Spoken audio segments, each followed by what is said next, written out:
Hola a todos y a todas. En esta oportunidad vamos a estudiar una materia particularmente significativa contenida dentro de las disposiciones comunes a todo procedimiento del libro primero del Código de Procedimiento Civil, cuál es el tema de las resoluciones judiciales. Esta materia es especialmente relevante atendida a la trascendencia de la cual luego daremos cuenta. En concreto nos vamos a dedicar al estudio con cierto nivel de pormenor del artículo 158 del Código de Procedimiento Civil, es decir, aquel artículo que logra distinguir o clasificar a las resoluciones judiciales en 4 grandes categorías de las cuales daremos cuenta a continuación. Pero antes, dediquémonos muy brevemente y de forma preliminar a definir qué es aquello que hemos de entender, ¿no?, por resolución judicial. Y la resolución judicial en concreto es aquella actuación judicial emanada del órgano jurisdiccional en orden a resolver el conflicto, resolver incidentes o bien darle curso progresivo al procedimiento.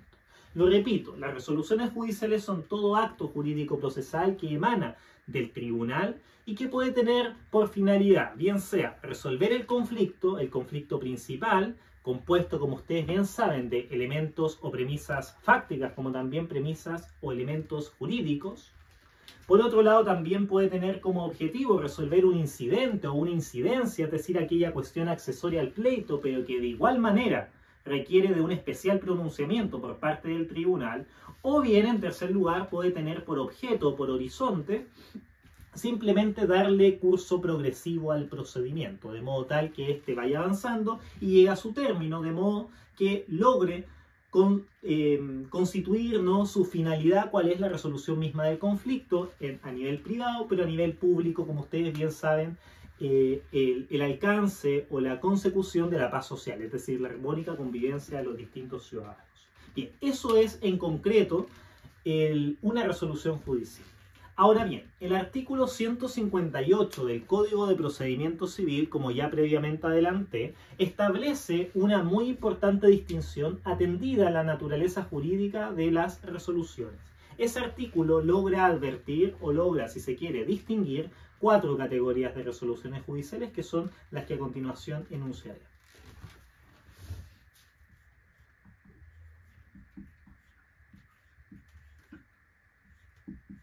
Bien, en primer lugar, el artículo 158 del Código de Procedimiento Civil señala que dentro de las resoluciones judiciales identificamos a las sentencias definitivas.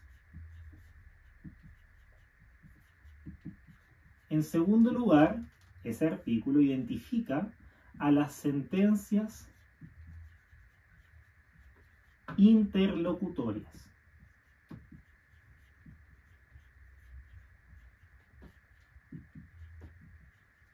En tercer lugar, identifica a los autos. Y en cuarto lugar, identifica a los decretos, también llamados providencias, o también llamados proeditos. Bien. Partamos pues con la primera. ¿Qué es una sentencia definitiva? Pues bien, la sentencia definitiva, atendido el tenor de lo dispuesto en el artículo 158 del Código de Procedimiento Civil, es aquella resolución judicial que pone fin a la instancia resolviendo el asunto o cuestión controvertida. Lo repito, la sentencia definitiva es aquella resolución judicial que pone fin a la instancia resolviendo el asunto o cuestión controvertida. Como se logra advertir, para que la sentencia definitiva sea tal, ha de satisfacer 2 grandes elementos que le son constitutivos. Por un lado, pone fin a la instancia y por otro lado, es necesario que, a consecuencia de lo anterior, resuelva el conflicto sometido a la decisión al fallo del tribunal.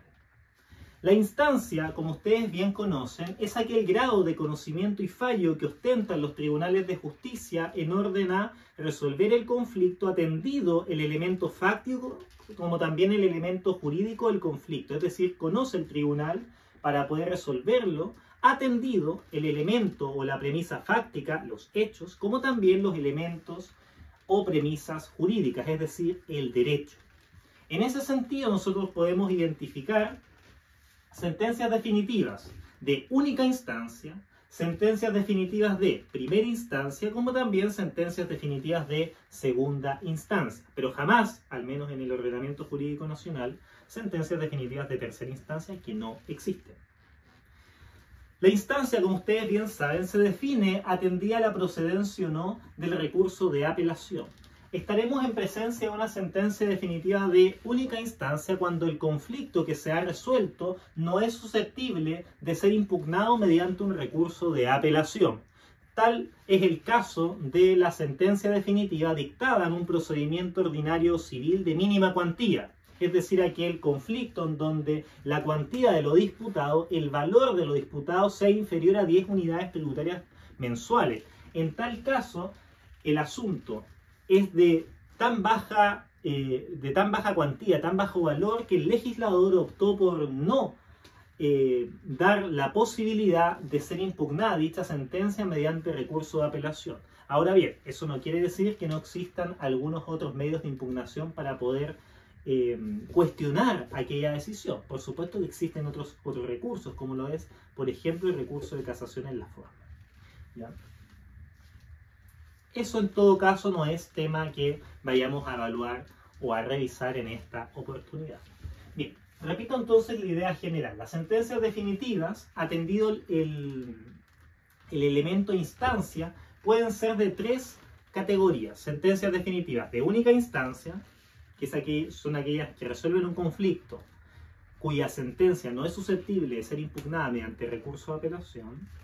También podemos tener sentencias definitivas de primera instancia, que son aquellas sentencias que resuelven un conflicto cuya decisión es susceptible de ser impugnada mediante un recurso de apelación. Tal es el caso de la sentencia definitiva dictada en procedimiento ordinario civil de mayor cuantía, o bien la sentencia definitiva dictada en procedimiento sumario, o bien la sentencia definitiva dictada en procedimiento ejecutivo, entre otras. ¿Ya? Esa sería una sentencia definitiva de primera instancia. ¿Por qué? Porque resuelve un conflicto cuya decisión es susceptible de ser revisada, impugnada o enmendada mediante un recurso de apelación. Y por último tenemos sentencias definitivas de segunda instancia, que son aquellas sentencias que resuelven un conflicto respecto del cual ya se está conociendo en ese momento el recurso de apelación. Tal es el caso de las sentencias definitivas que se dictan luego de haberse tramitado el recurso de apelación ante el Tribunal Superior Jerárquico.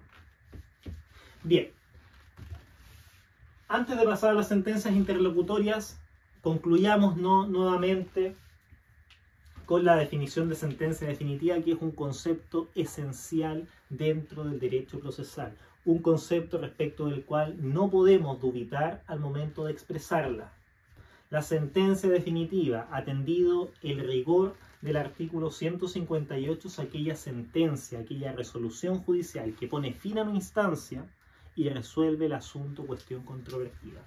Las sentencias que se dictan en sede de casación, es decir, conociendo de algún recurso de casación, no son sentencias definitivas.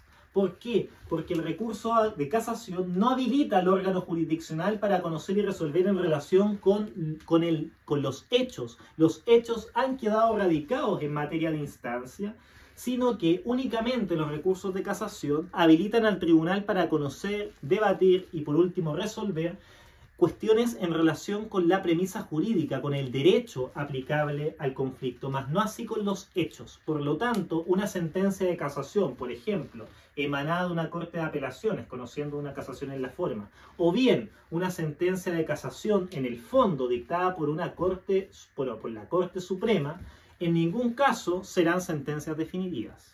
¿Ya? En ningún caso serán sentencias definitivas porque nunca están colocando término a una instancia.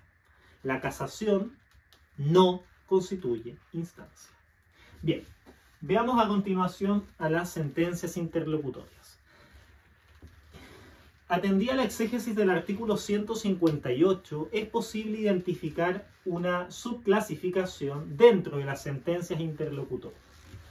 Atendida, repito, la exégesis del artículo 158, nosotros podemos identificar, por un lado, sentencias interlocutorias de primer grado, como también sentencias interlocutorias de segundo grado. Bien, las sentencias interlocutorias de primer grado son aquellas resoluciones judiciales que fallan o resuelven un incidente estableciendo derechos permanentes en favor de las partes. Lo repito, las sentencias interlocutorias de primer grado son aquellas sentencias o resoluciones judiciales que resuelven un incidente estableciendo derechos permanentes en favor de las partes. Tal es el caso de la sentencia que resuelve afirmativamente un desistimiento de la demanda, es decir, la sentencia o el fallo que acoge un desistimiento de la demanda. El desistimiento de la demanda, como ustedes bien saben, es un incidente dentro del procedimiento, no es la cuestión principal, es una cuestión meramente accidental dentro del procedimiento y por lo demás es absolutamente eventual. Ahora bien, al resolver ese incidente no basta para hacer sentencia interlocutoria de primer grado. Es necesario que, tras la resolución de ese incidente, se generen derechos permanentes en favor de las partes. Cuando se resuelve afirmativamente, es decir, se acoge un desistimiento de la demanda, este incidente, esta resolución, está generando, por supuesto, derechos permanentes en favor de las partes. Nada menos que el desistimiento de la demanda produce el efecto de cosa juzgada, tanto como acción como también excepción. Por lo tanto, ese efecto de cosa juzgada es un derecho de carácter permanente respecto del cual, por ejemplo, no se podrá luego volver a discutir jamás ese asunto concurriendo los demás elementos de la triple identidad establecidos en el Código de Procedimiento Civil. Lo mismo sucede en relación con la resolución de otro tipo de incidentes, por ejemplo, una acumulación de autos respecto de la cual el derecho a poder continuar la tramitación ante el tribunal originario, ante el tribunal primitivo, tampoco podrá ser tal toda vez que se radica una nueva competencia en un órgano jurisdiccional que es diferente al primigenio. Y así ustedes debiesen hacer el ejercicio en relación con si la resolución del incidente genera o no derechos permanentes para poder evaluar si es o no, en ese sentido, una sentencia interlocutoria de primer grado. Mismo caso o misma situación es posible afirmar en relación con el fallo o la sentencia que acoge el abandono del procedimiento. También sería en tal evento una sentencia interlocutoria de primer grado. Bien, veamos a continuación a las sentencias interlocutorias de segundo grado. Las sentencias interlocutorias de segundo grado son aquellas resoluciones judiciales que fallan un trámite que sirve de base para la posterior dictación de una sentencia, bien sea definitiva o interlocutoria. Lo repito, la sentencia interlocutoria de segundo grado es aquella resolución judicial respecto de la cual se falla una cuestión, o falla más bien un trámite, que resulte esencial para la posterior dictación de otra sentencia, bien sea definitiva o interlocutoria. Es decir, falla, en otras palabras, ¿no?, esta sentencia interlocutoria de segundo grado, un trámite de carácter esencial, sin el cual no se podría luego dictar una sentencia definitiva o interlocutoria. Ejemplos de sentencias interlocutorias de segundo grado son los siguientes. En primer lugar, y el ejemplo más evidente, y el ejemplo también más comentado, más referido, más frondoso, es por supuesto la resolución que recibe la causa a prueba. Toda vez que si no se recibe prueba, no se recibe, digamos, la causa a prueba, el tribunal no va a poder en ningún caso conocer de la premisa fáctica que compone el conflicto, de modo tal que no podría luego resolverlo. Si el tribunal no conoce aquello que se ha sometido a su conocimiento, muy difícilmente podrá luego dictar una sentencia definitiva. Esto en términos generales, excluyendo por supuesto eventos en donde la causa prueba no será necesario que sea recibida, ¿no?, como lo es en el evento del artículo o de las hipótesis contenidas en el artículo 313 del Código de Procedimiento Civil. O sea, sacando esa situación, el que el tribunal conozca la premisa fáctica que compone el conflicto es esencial para luego poder resolverlo. El tribunal no puede resolver el conflicto si no lo conoce efectivamente y si las partes no pueden acreditar en concreto aquello que han afirmado en la etapa previa de discusión. Ahora bien, muchos estudiantes se limitan a dar como ejemplo la resolución que recibe la causa prueba como sentencia interlocutoria de segundo grado y nada más. Ahora bien, nosotros pudiésemos señalar que las resoluciones, o más bien las sentencias interlocutorias de segundo grado son de tal entidad, son de tal importancia dentro del procedimiento que no solamente se agotan en aquella, no solamente se agotan en la resolución que recibe la causa prueba. Es más, toda resolución dentro de los procedimientos en general que pone fin a una etapa del proceso para dar luego lugar a otra etapa del procedimiento son en esencia sentencias interlocutorias de segundo grado. Repito esta idea. En relación con las sentencias interlocutorias de segundo grado, uno pudiese afirmar que son todas aquellas resoluciones que fallan aquellos trámites relevantísimos, relevantes, esenciales, que son necesarios para luego poder dictar una sentencia definitiva interlocutoria. Y por lo tanto, al mismo tiempo, las sentencias interlocutorias de segundo grado son aquellas sentencias que ponen fin a una etapa dentro del procedimiento para dar lugar a otra etapa dentro del procedimiento. Así, si uno se imagina el juicio ordinario civil de mayor cuantía, que es el ejemplo quizás que uno tiene más a la vista, uno identifica, como bien saben, ¿no?, 4 grandes etapas. Uno identifica una etapa de discusión, una etapa de discusión, una etapa de conciliación, una etapa de prueba y una etapa de sentencia, ¿cierto? Ahora bien, cada una de estas etapas, bien diferenciadas en el procedimiento ordinario civil de mayor cuantía, está separada por una resolución que es bisagra, que pone término a la anterior etapa para dar lugar a otra etapa. En ese sentido, la resolución que pone fin a la etapa de discusión para dar luego lugar a la etapa de conciliación es la resolución que cita a las partes a audiencia de conciliación. Esa resolución es un trámite esencial dentro del procedimiento, atendido lo dispuesto en el artículo 795 del Código de Procedimiento Civil, un trámite esencial en primera instancia. El llamado a las partes a una audiencia de conciliación en los casos en que así procede, como es en el supuesto del juicio ordinario civil de mayor cuantía. Esa resolución que cita a las partes a oír sentencia es esencial y por lo tanto es al mismo tiempo una sentencia interlocutoria de segundo grado. Sin ella luego no se puede dictar sentencia, o en caso que se dicte la sentencia, esta será nula, será casable en la forma por infracción a un trámite esencial dentro del procedimiento de conformidad con lo dispuesto en el artículo 768, número 9, en relación con el 795 del mismo código. Luego, ¿cómo pasamos de la etapa de conciliación a la etapa de prueba? Con la resolución que recibe la causa a prueba.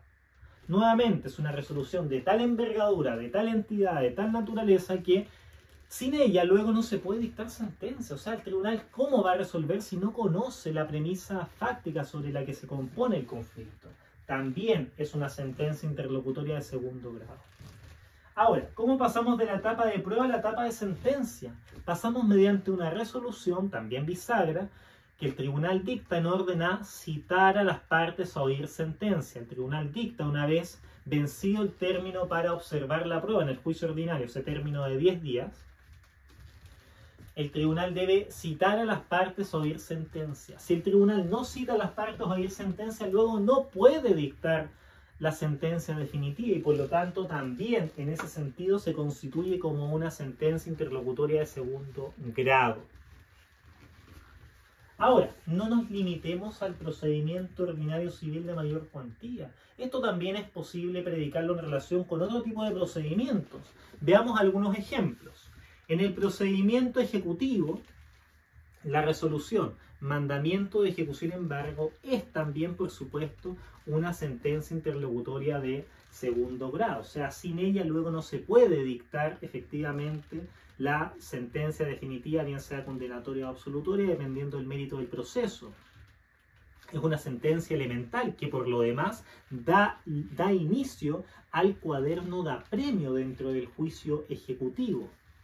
Hay ciertos autores que señalan que la resolución despacha ese mandamiento de ejecución embargo, es decir, el antecedente inmediato al mandamiento, el despache, o sea, la providencia con la cual el tribunal provee la demanda ejecutiva, es también una sentencia interlocutoria de segundo grado, porque sin ella no se podría luego dictar el mandamiento de ejecución embargo y cabría, por tanto, dentro de la definición propuesta no por el artículo 158, que señala que las sentencias interlocutorias de segundo grado son aquellas resoluciones que sirven de base, que fallan un trámite que sirve de base para la posterior dictación de una sentencia, bien sea definitiva o interlocutoria. Y el mandamiento de ejecución embargo es interlocutoria de segundo grado. El despáchese, por lo tanto, sería el antecedente mismo para que se dicte otra sentencia interlocutoria. Si nos vamos al procedimiento penal ordinario, uno debiese preguntarse, ¿no? ¿Cómo pasamos de la etapa intermedia o de la etapa de preparación de juicio oral a la etapa de juicio oral propiamente tal? Bueno, se pasa a esa etapa luego de dictada la resolución denominada auto de apertura del juicio oral. Auto de apertura del juicio oral. Esa resolución es de tal envergadura, es de tal significación que sin ella luego no se podría siquiera avanzar al juicio oral, ni menos alcanzar una sentencia definitiva.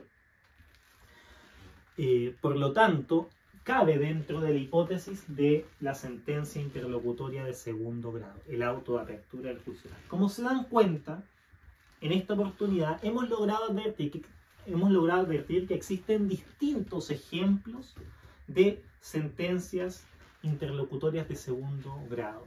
Las repito solamente para que las tengan a la vista. La resolución cites a las partes a audiencia de conciliación. La resolución que recibe la causa a prueba. La resolución que cita a las partes a oír sentencia. La resolución que señala despache ese mandamiento de ejecución embargo. La resolución que señala mandamiento de ejecución embargo. El auto de apertura del juicio oral, entre otras. Esos son tan solo ejemplos de sentencias interlocutorias de segundo grado. Bien. Veamos a continuación a la tercera categoría de resoluciones judiciales del artículo 158. Los autos. Los autos, fíjense, son muy parecidas a las sentencias interlocutorias de primer grado, pero con una sutileza, con un matiz del cual ya daré cuenta. Los autos son aquellas resoluciones judiciales que fallan un incidente, pero sin establecer derechos permanentes en favor de las partes. Los autos, repito, son aquellas resoluciones judiciales que más bien resuelven un incidente sin establecer derechos permanentes en favor de las partes. En tal sentido, se diferencian de las sentencias interlocutorias de primer grado en el hecho de que estas resoluciones no generan derechos permanentes en favor de las partes del pleito, de las partes intervinientes en el pleito. Ejemplos de autos podemos identificar en principio, y lo digo ahora, en principio, la resolución que resuelve una medida precautoria. Las medidas precautorias, como ustedes bien saben, son medidas cautelares esencialmente provisionales, cuyos efectos están limitados en el tiempo y en particular a la necesidad y oportunidad y por supuesto proporcionalidad de la misma medida. ¿Ya? Las medidas cautelares precautorias no tienen una pretensión de perpetuidad, no tienen una pretensión de ser atemporales. Por el contrario, se encuentran circunscritas a un procedimiento y por supuesto dentro del procedimiento a una necesidad de cautela, ¿ya? A un periculum in mora que efectivamente debe ser acreditado en juicio.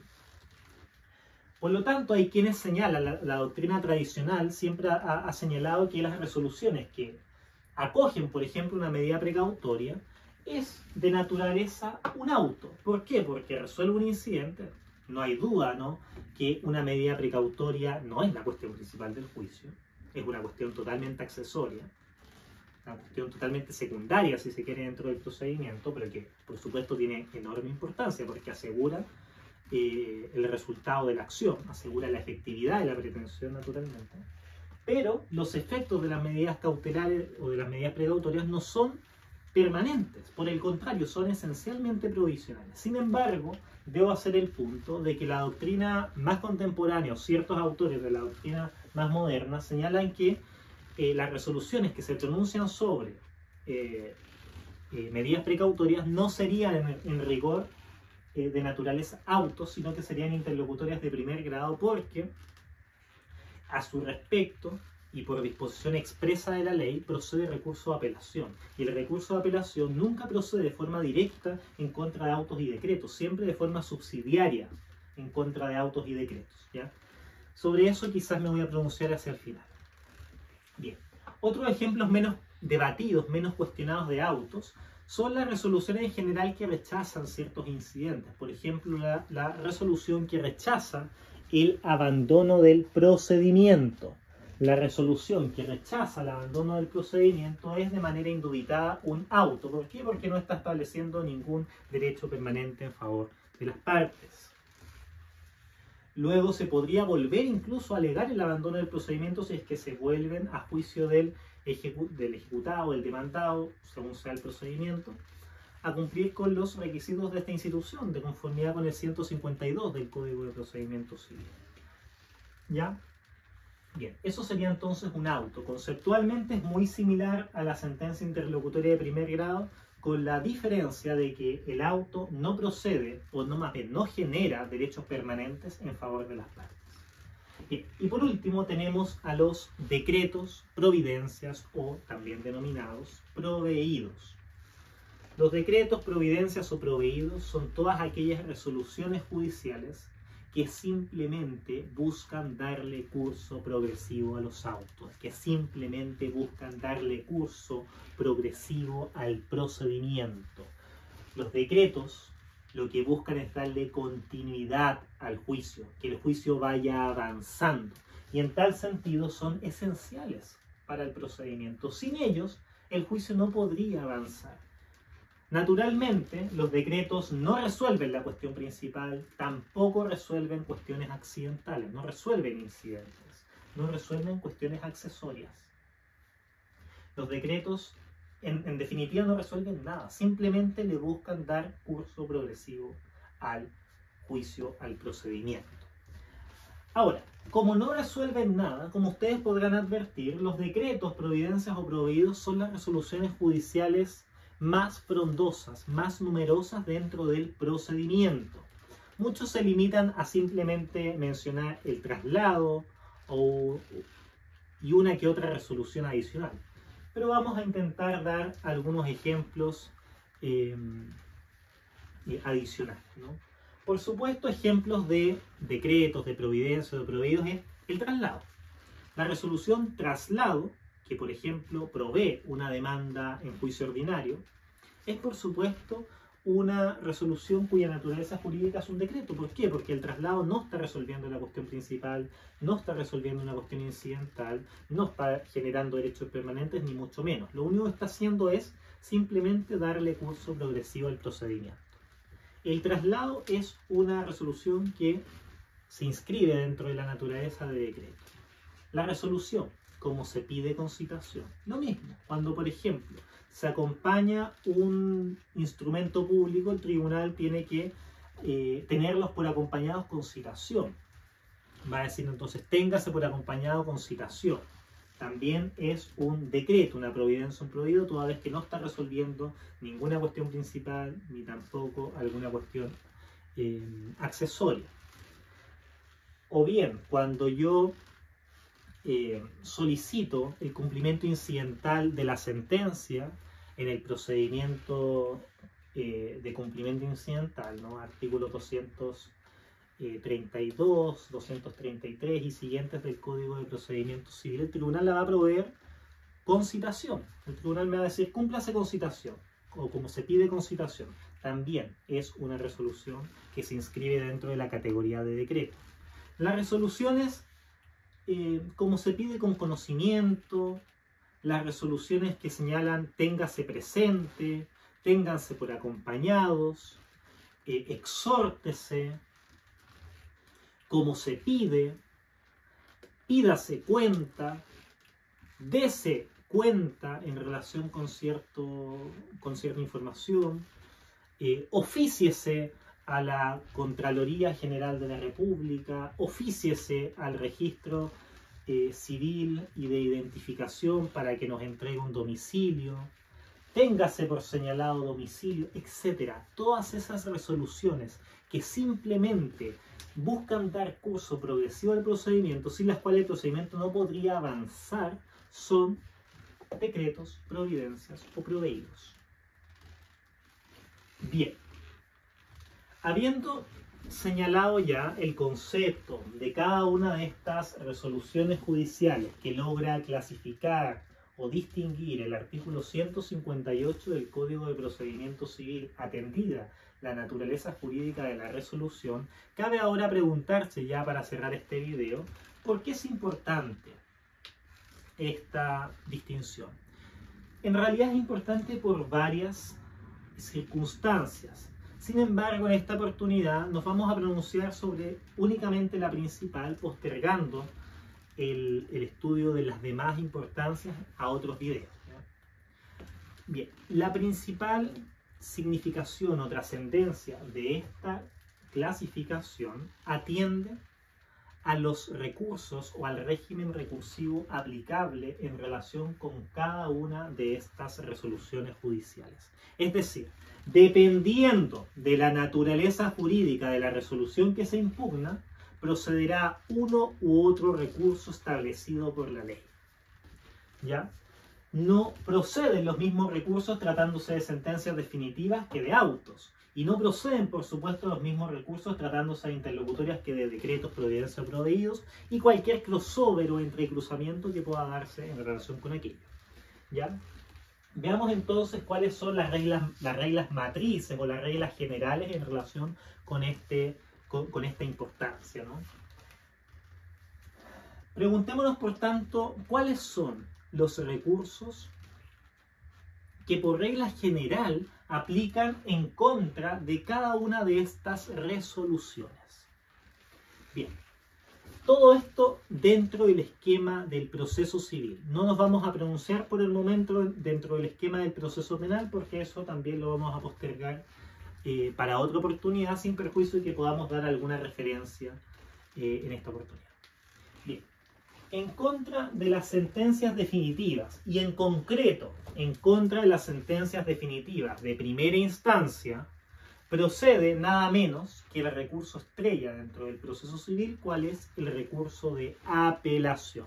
Por regla general, en contra de las sentencias definitivas, procede directamente, para efectos de su impugnación, el recurso de apelación. En contra de sentencias definitivas, procede recurso de apelación. Ojo que se trata de sentencias definitivas de primera instancia. Obvio que las sentencias definitivas de única instancia no procede apelación. Y en las de segunda instancia tampoco procede apelación, toda vez que ya ha aplicado el principio de preclusión. Que si yo ya interpuso un recurso de apelación, luego ya no puedo volver a interponerlo en contra de la misma resolución. Bien, entonces en contra de sentencias definitivas de primera instancia procede recurso de apelación y como nota al pie también procede recurso de casación en la forma.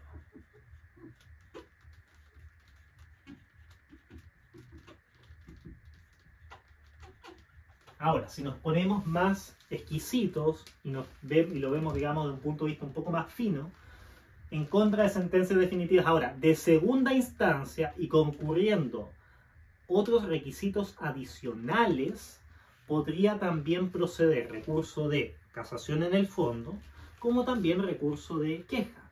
Procederá recurso de casación en el fondo en contra de sentencia definitiva de segunda instancia, cuando haya sido dictada por Corte de Apelaciones o por Tribunal Arbitral de segunda instancia que conozca materia de las Cortes y dicha sentencia haya incurrido en una infracción de ley que influya o que impacte sustantivamente en lo dispositivo del fallo. En ese caso procederá recurso de casación en el fondo. Y procederá también recurso de queja en contra de la sentencia definitiva en segunda instancia cuando la resolución ya sea inapelable, porque por ejemplo se conoció ya en segunda instancia, y el tribunal haya incurrido en falta o abuso grave. En ese caso también procedería recurso de queja, pero no en contra de definitivas de primera instancia, sino que en contra de definitivas de segunda instancia. Ya, entonces, en contra de las sentencias definitivas de primera instancia procede apelación y casación en la forma. Bien, en contra de las sentencias interlocutorias, fíjense, aquí hay que hacer una distinción. Por regla general, procede el recurso de apelación. En materia civil, por regla general, en contra de las sentencias interlocutorias, bien sean de primero o de segundo grado, procede recurso de apelación. Esa es la regla general. Sin embargo, por excepción,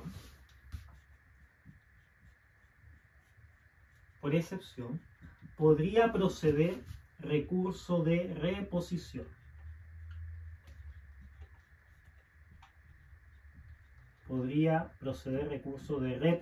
¿En qué casos? En los casos en que la ley expresamente lo señale. Solamente en los casos en donde la ley expresamente lo señale, puede proceder recurso de reposición en contra de interlocutoria. A veces podrá ir con una apelación subsidiaria, pero a veces no. Eso dependerá de lo que disponga explícitamente la ley. Pero el criterio para determinar si procede recurso de reposición en contra de interlocutoria es cuando la ley lo señale. Solamente en los casos en que la ley lo señale, y a veces podrá ir acompañada de un recurso de apelación en subsidio, como a veces no va a ir acompañado de un recurso de apelación en subsidio. Les doy un ejemplo de ambos.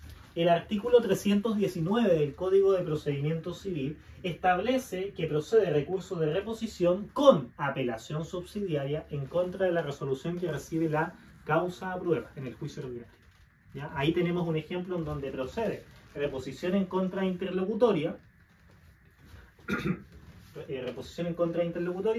con apelación subsidiaria. Y ahora un ejemplo contrario, ¿no? En donde proceda simplemente reposición sin apelación subsidiaria.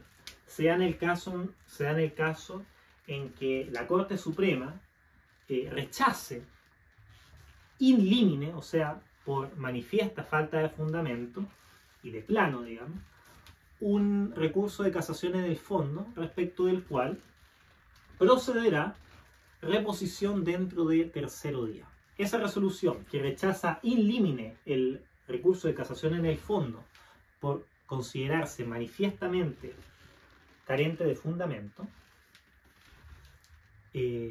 es susceptible de impugnación mediante recurso de reposición que va sin apelación subsidiaria dentro de tercero día. ¿Ya? Ahí vemos un ejemplo entonces en donde procede reposición en contra de interlocutoria sin apelación subsidiaria. Lo mismo sucede según lo dispuesto en el artículo 432 del Código de Procedimiento Civil, que señala que procede recurso de reposición en contra de la resolución que recibe la causa a prueba, que es un interlocutorio de segundo grado, por error de hecho dentro de tercero día. ¿Ya? Esto sucede solo en el evento en el que se haya dictado resolución que cita a las partes a pedir sentencia, luego de haberse verificado la etapa probatoria.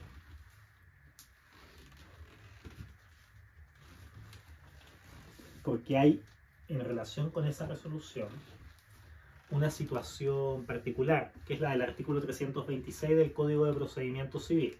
El artículo 326 del Código de Procedimiento Civil establece que también procede en contra de la citación a las partes a oír sentencia. No lo dice en esos términos, pero esto es lo que se concluye, en contra de la resolución que recibe la causa prueba, en contra de la resolución que cita a las partes a oír sentencia, en donde no se ha recibido la causa prueba. Entonces, cuando pasamos directamente de la etapa de discusión a la etapa de fallo, y el tribunal dicta esa resolución que cita a las partes a oír sentencia, en ese caso procedería a apelación de forma directa en contra de la resolución que cita a las partes a oír sentencia, ¿ya?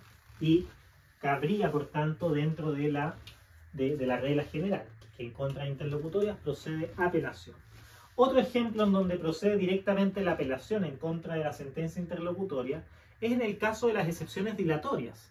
La ley establece de forma explícita que frente a la resolución que se pronuncia sobre una excepción dilatoria, que es un incidente, cabe directamente un recurso de apelación. Bien. Les doy un ejemplo final, ya para que concluyamos este set, ¿no? La resolución que acoge el abandono del procedimiento está resolviendo un incidente, estableciendo derechos permanentes, por lo tanto una interlocutoria de primer grado, procede a apelación directa, ¿ya? Dentro de quinto día. Bien, entonces ahí se cumple con la regla general de que el recurso de apelación es el recurso propio en contra de interlocutorias y también en contra de definitivas. Bien, ahora, por excepción procede recurso de reposición en contra de interlocutorias siempre que la ley así lo establezca. Ya, veamos ahora cuáles son los recursos propios en contra de autos y decretos. En contra de autos y decretos. Y evaluémoslos en términos conjuntos, porque en realidad siguen las mismas reglas. Siguen las mismas e idénticas reglas. Ya, en contra de los autos y decretos hay que hacer la misma distinción previa. Regla general y excepción. Bien, por regla general, el recurso propio en contra de autos y decretos es el recurso de reposición. El recurso de reposición no lo he señalado en esta oportunidad, pero el recurso de reposición es aquel medio de impugnación que se interpone ante el mismo tribunal para que sea el mismo quien enmiende o invalide o más bien modifique la resolución previa que él mismo dictó. ¿Ya? Es un recurso procesal que se interpone ante el mismo tribunal que dictó la resolución impugnada con el objeto de que éste sea quien la deje sin efecto. Entonces no se acude a un superior jerárquico ni nada por el estilo. ¿Ya? Entonces la regla general en contra de un auto y decreto es que procede recurso de reposición por regla general y de forma directa. Ahora, por excepción, en contra de autos y decretos,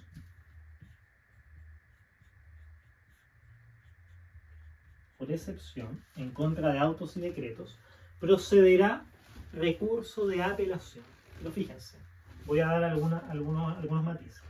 Ya, por excepción, procede recurso de apelación, pero siempre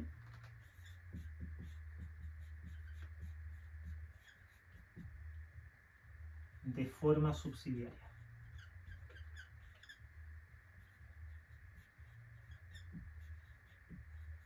En contra de autos y decretos también procede recurso de apelación por excepción, pero siempre de forma subsidiaria a la reposición. Entonces, en contra de autos y decretos, por regla general procede solo recurso de reposición, pero por excepción podría proceder recurso de reposición con apelación subsidiaria. Ustedes se preguntarán, bueno, ¿en qué casos? En los casos del artículo 188 del Código de Procedimiento Civil. En los casos del artículo 188 del Código de Procedimiento Civil, procede en contra de los autos y decretos reposición con apelación en subsidio. El artículo 188 del Código de Procedimiento Civil nos establece en esencia dos situaciones. Procederá, en primer lugar, reposición con apelación en subsidio en contra de aquel auto o decreto que ha ordenado trámites no establecidos en la ley.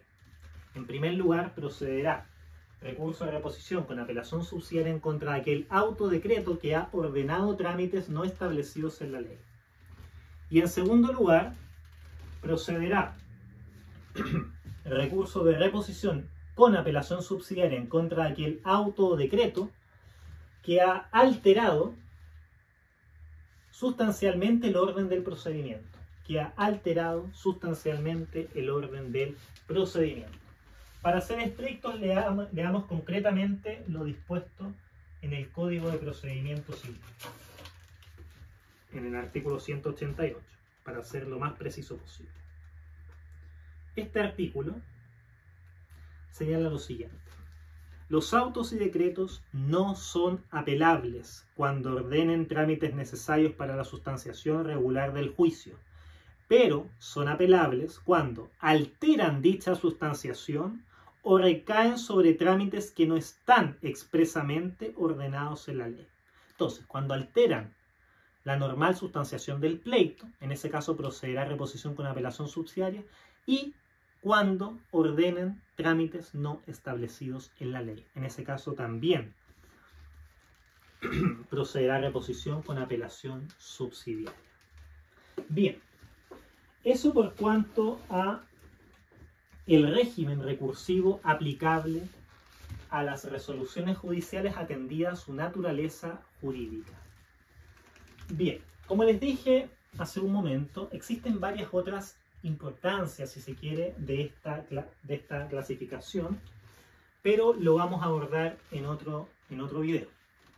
Ahora, simplemente para cerrar, quiero señalar que lo que hemos sindicado en esta oportunidad es aplicable en esencia a los procedimientos civiles. Estamos excluyendo por el momento los procedimientos penales. Y por último, quiero indicar que el artículo 158 del Código de Procedimiento Civil, últimamente, bueno, en realidad desde las últimas décadas, ha sido foco, digamos, de distintos cuestionamientos, toda vez que hay ciertas resoluciones que no se inscriben en ninguna, a prima facie, o sea, a primera vista, no se incluyen dentro de ninguna de estas categorías establecidas ex ante por el legislador.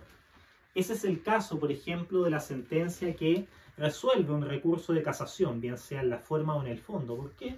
Porque no está resolviendo ninguna instancia, no está poniendo fin a ninguna instancia. La casación, como ya dijimos, no constituye instancia. Lo mismo posible predicar en relación con la resolución que declara o decreta el sobreseimiento definitivo en una causa penal. Lo mismo, no se inscribe dentro de ninguna de estas categorías. Entonces, dos son claros, o sea, dos son ejemplos clarísimos, ¿no?, en donde este artículo en realidad alcanza ciertos límites, como lo es el caso de las casaciones, y también el caso de las resoluciones que declaran el sobreseimiento definitivo de una causa penal. Pues bien, habiendo ya reseñado en términos generales lo dispuesto en el artículo 158 del Código de Procedimiento Civil, vamos a dar término a esta sesión para vernos ya en una próxima ocasión. Espero les haya servido y nos estamos viendo. Hasta luego.